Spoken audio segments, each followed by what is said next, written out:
Now at 11, Attorney General Jeff Sessions heading to Miami today to talk about sanctuary cities, but not everyone is happy about his visit. We're live.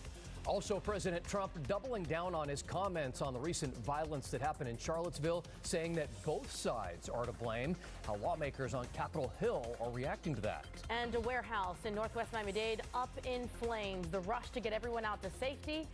We see you next. Live, the news on NBC6 starts now. New this midday in just a couple of hours, South Florida is getting some recognition from the Trump administration. Attorney General Jeff Sessions is coming to Miami to talk about sanctuary cities. Hi, everybody. Thanks for being with us this midday. I'm Eric Harriman. And I'm Shelley Muñiz. NBC6 reporter Julia Bagg is live in downtown Miami. And Julia, this has been a heated topic since President Trump really took office. It sure is. Eric and Shelley, the term sanctuary cities deemed to be a municipality that doesn't always cooperate with immigration authorities. So this is something that has been a touchstone of a lot of emotion here in South Florida. And according to the Department of Justice, the Attorney General this afternoon coming to South Florida to speak about what they call a trend, a growing trend of violent crime in sanctuary cities. Emotions erupted in downtown Miami the last time the debate over sanctuary cities came to the forefront in Miami-Dade County. Back in January, Mayor Carlos Jimenez ordered county jails to comply with federal immigration detention requests. Generally, incidents where ICE agents ask jailers not to release an inmate suspected of being an undocumented immigrant. At the time, the mayor cited an executive order from the president that threatened to cut federal grants to Miami-Dade and other places unless they fully cooperated with Immigration and Customs Enforcement. County commissioners supported the decision in a 9-3 vote. This afternoon, the Attorney General is expected to praise county leaders for that move and also draw fire from protesters planning to converge on downtown Miami. The meeting point for those protesters right behind me here at the Torch of Friendship outside Bayfront Park. They're expected to gather here in about 2.5 hours and then march down the street to Port Miami. We're live in downtown Miami. Julia Bagg, NBC6 News. All right, Julia, thank you. We are following some breaking news right now out of Orlando. A chemical explosion inside of a hotel near Disney World. Officials in Kissimmee tell us an employee of a Radisson resort suffered burns to his hands. Crews say that he was working with a bottle of bleach in the laundry room when it blew up. It all appears to be a mixture of chemicals. Other workers were exposed to bleach odor, got lightheaded. Fire officials say they were treated at the scene. We're being told that no guests are being affected. And right now the Atlantic is heating up. It is that time of year without doubt. NBC6 is tracking 3 disturbances out there, plus Hurricane Gert. And those 3 disturbances that I mentioned are threatening to become tropical cyclones as they continue to roll west. And the NBC6 First Alert Weather Team is keeping you safe and informed this hurricane season. That said, meteorologist Angie Lassman with a close eye on all of it.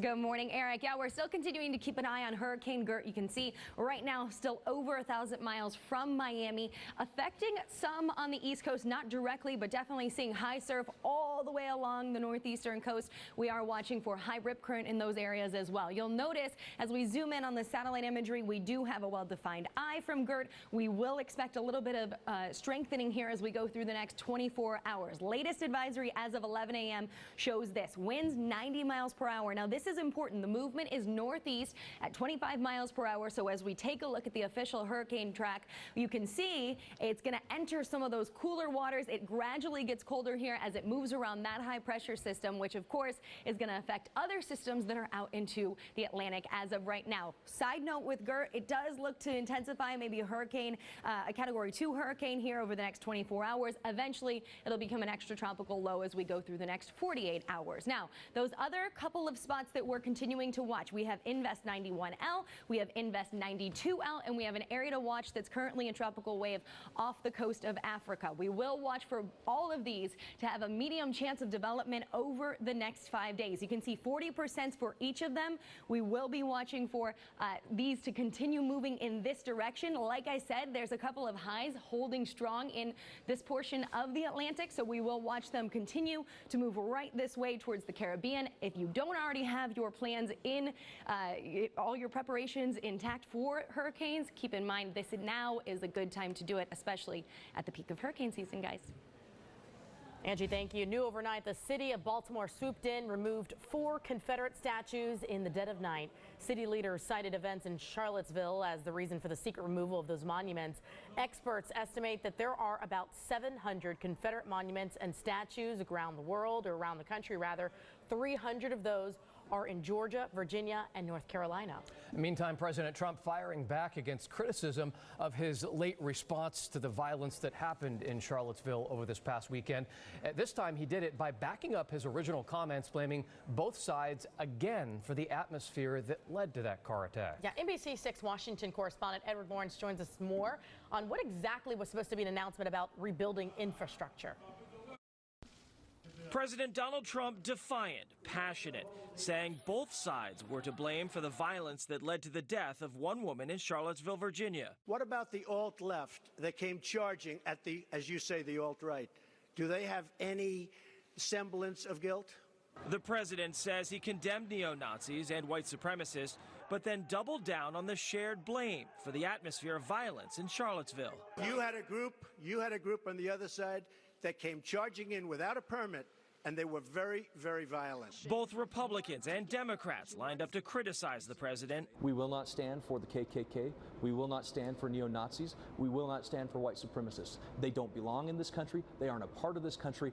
Ohio Governor John Kasich with a sobering warning. President Trump needs to listen to the people before he takes this presidency in a place that is not acceptable for our country. Senator Bernie Sanders on Twitter called the president embarrassing to all the Americans who fought and died to defeat Nazism, while Senator Mark Warner tweeted, "No words." 2 group leaders publicly defended the president's comments as fair. Former head of the KKK, David Duke, and white nationalist leader Richard Spencer. Because of this, now 6 CEOs and presidents have resigned from President Donald Trump's Manufacturing Council. President Trump saying that they didn't take the job seriously. Edward Lawrence, NBC News, Washington. Edward, thank you. New for you this midday. The University of Florida is denying a request by a group headed by white supremacist Richard Spencer to rent some space on their campus. So in a statement, the UF president said that the decision was made after assessing risks to 3 things: the campus, the community, and law enforcement. And all of this, of course, is following last weekend's violence that happened in Charlottesville. And in denying that request, the University of Florida president said that he finds Spencer's racist rhetoric, quote, repugnant and counter to everything that the university and this nation stand for. A man from Hollywood accused in a bomb plot against an Aventura synagogue is expected to plead guilty today. 40-year-old James Medina initially pleaded not guilty after he was arrested following an undercover sting back in April of last year. Medina is alleged to have plotted with an undercover informant to acquire a bomb to attack the Aventura Turnberry Jewish Center.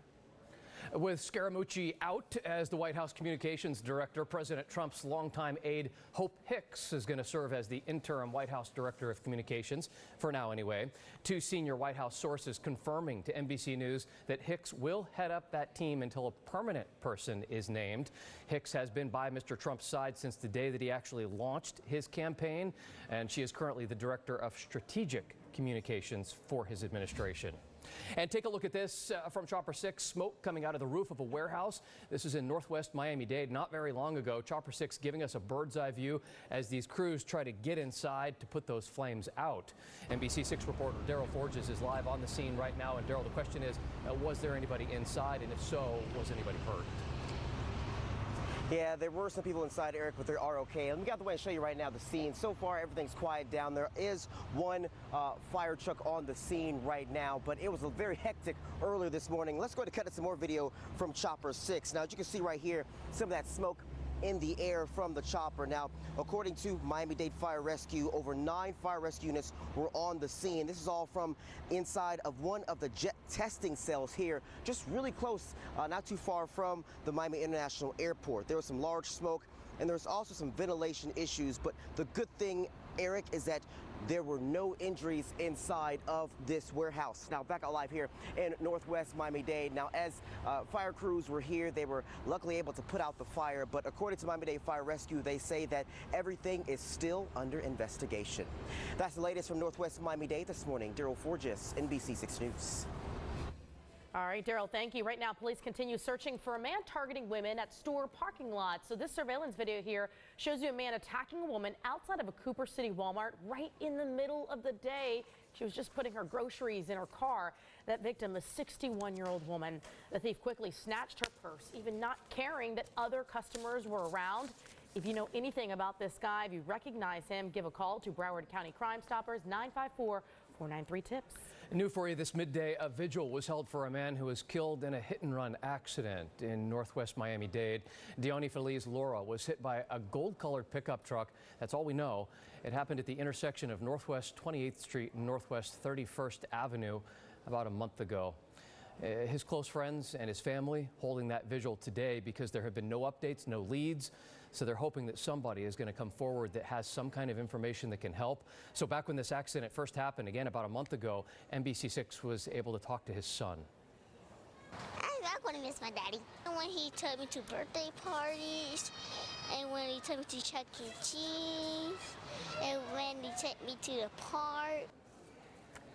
And that is exactly why this vigil happened today. That's his son there. If you know anything about what happened in this accident, you're urged to call Miami-Dade Crime Stoppers. That number to call, 305-471-TIPS. 2 officers were injured after a former NFL player accused of trying to bolt out of a courthouse in Miami.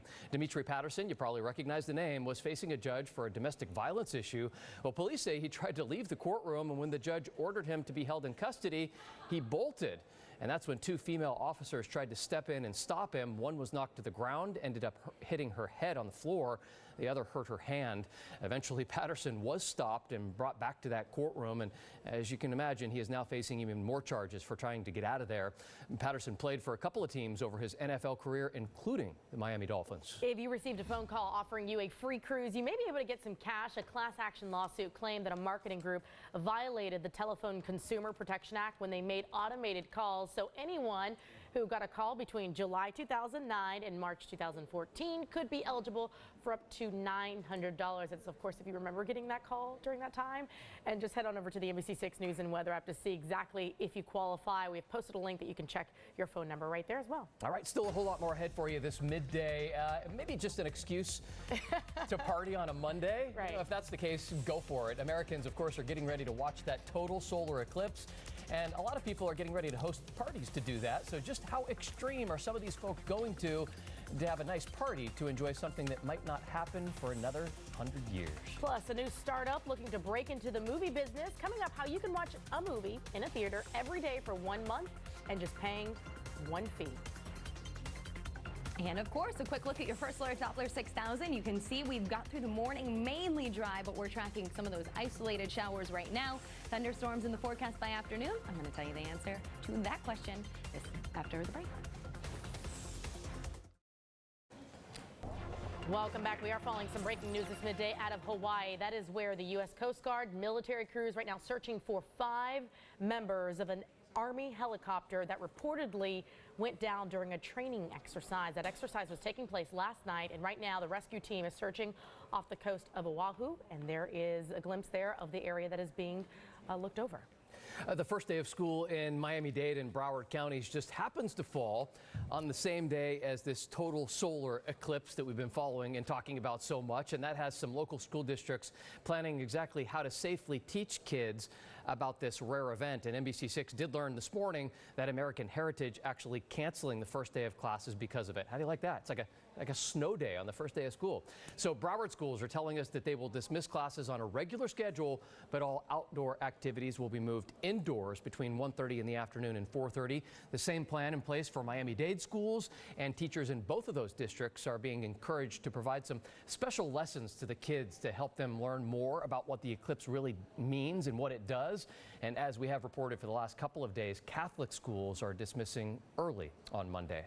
And if your kids go to one of the schools, allowing them to leave early or canceling classes altogether because of the eclipse, maybe a nice alternative for you and the kids might be to have maybe an eclipse party on a Monday. Weekend festivities. Yeah. We have watch parties, cities all hosting events coast to coast to celebrate the solar eclipse. But it's not too late to host your own event at home, and this is how you do it. As the solar eclipse slices across the sky next Monday, what better place to be watching than your own celestial celebration? For professional caterer and party planner Andrew Matroni, an event of galactic proportions This is a big experience. revolves around the little details. Is you got to start with the end in mind. Let the invitations and decor set the tone. Online retailers and party stores have plenty of options, from plates to cups, party favors, and customized labels for your drinks. Consider adding a celestial backdrop for photo ops, and themed parties allow for a little more creativity with food. We want it to be different, we want it to be creative, but we want it to be something that you've had before. Matroni's Solar Eclipse menu includes savory macaroons, solar-inspired cocktails, and a liquid nitrogen ice cream bar. And that's all we want to do is set the mood. Provide guests with NASA-approved safety glasses and follow along with NASA's live streaming video as that Eclipse moves from Oregon to South Carolina. And keep in mind, kids' favorite treats can double as learning tools. It's as easy as twisting off the top of an Oreo and carving back that cream to show all the different phases of the moon. And don't forget to cue a perfect playlist. There's tons of fun music also, like Total Eclipse of the Heart, Ain't No Sunshine When She's Gone. All right, hey, party at Eric Kerrigan's right? house. Yeah, my house. The address is on Facebook. Come join it. Too many cosmic cocktails. The next thing you know, you don't put on your glasses. That's not a good thing. Absolutely That's not. bad. That's bad. The worst advice. Don't tell people to do that, Eric. We have some pretty cool things going on across the country, of course. You just saw all that. But I want to show you guys what's going on exactly as far as where the eclipse is going and what it'll be like as far as the forecast. So if we take a peek at our eclipse tracker, you can see where the red line is. We have 100% of the sun will be covered by the moon. Of course, that's the path of totality. So here's where we start. It's going to go across 10 states. We're going to start in Oregon. You can see it goes through Portland, Oregon, a 99% magnitude there. Starts at 10 a.m. Of course, that's Pacific time. As we go through the center of the country, you can see Kansas City seeing these at 1:08. Of course, that's Central time, 100% magnitude there. You can see some showers around the area. If you're planning on traveling, we will be watching for some activity as far as the rain and the clouds. I think the clouds, most importantly, hopefully we can get those out of the picture. That's where I'll be viewing it. And as you go through down to Charleston, of course, we have 100% magnitude there. And you can see 2:47 p.m. Eastern time in Charleston. Lots of rain forecasted for that area. You can notice if we go down towards Miami, we're not going to see it in 100% magnitude, but 82%, and that's just close to 3 o'clock in the afternoon. Of course, Eric said it. You're going to want to use your glasses, and of course, we'll be hoping for some clearer skies at that time. Still a couple of days to watch that forecast. In the meantime, local forecast right now, 90s out there as we speak for most of us, upper 80s for anyone that's not already into the 90s. And today we're going to be watching for, again, those feels like temperatures close to 105 to 107. This is really par for the course at this point. What we're expecting each day, we're so close to wrapping up summer, so we're going to have to get used to it for a little while longer. You can notice low 90s during peak temperature. I'm putting 93 degrees for our high in Miami. You can see as we go through even the evening hours, holding on to those upper 80s. Your first alert Doppler 6000 showing you some isolated shower activity this morning. Not a whole lot to talk about. We have just one spot as of right now, close to Pembroke Pines, that's leaving us with a little bit of a downpour moving right across Palm Avenue. So continuing to keep an eye on those showers. Surface map showing us up and out, high pressure to our west. We have Gert up to our northeast. Not for us. What is for us? Hot conditions with those afternoon thunderstorms. Here's what our future tracker shows. You can see just along those western suburbs is where we'll be watching for afternoon thunderstorm activity. We start to shift it mainly over to the west coast with that sea breeze forming and pushing it well off of our coast and onto the other coast. In the meantime, 90s are out there each of the next 7 days. You'll notice rain chances stay about 40 for today and tomorrow. Down as some Saharan air moves in for Friday, Saturday, Sunday. That's when the big rain chances move in. Storms will be likely for your weekend plans. All right, Angie, thank you. The friendly skies will be very crowded over Labor Day weekend. An airline industry group is projecting 16 million people will fly on U.S. airlines between August 30th and September 5th. That number is up 5% from last year, all of it because of affordable ticket prices, higher household incomes. Most travel will be in the United States as people vacation closer to home because of the shorter Labor Day break. And we just mentioned this to you. There is a new startup that's looking to break into the movie theater business. It's called MoviePass, and basically the company will let you see one film per day in a theater using their app every day.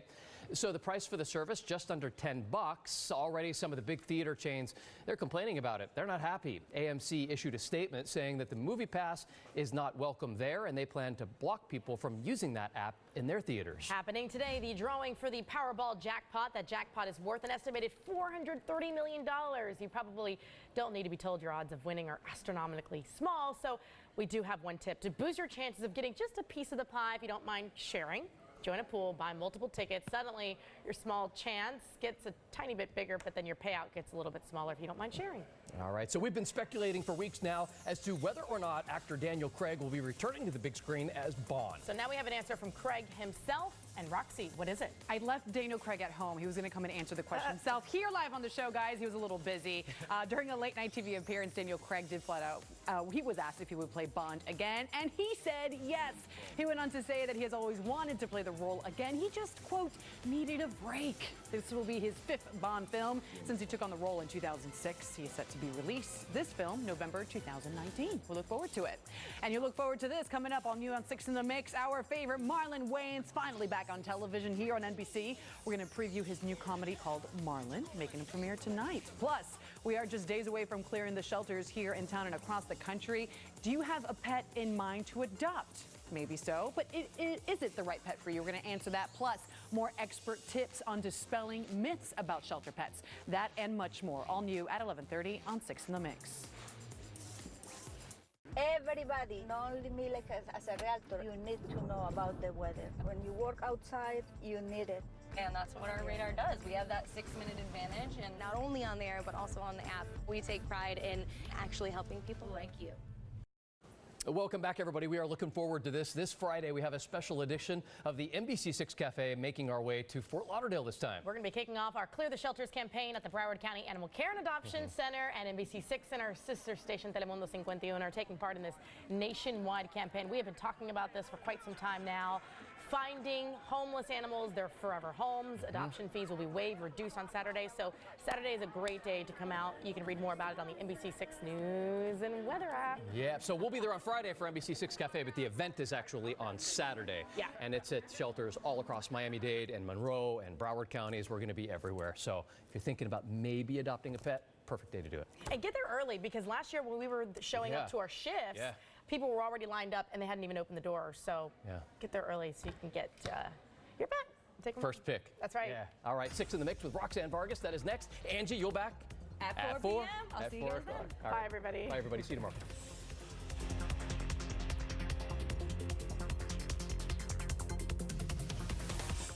Another stop for the NBC6 Cafe.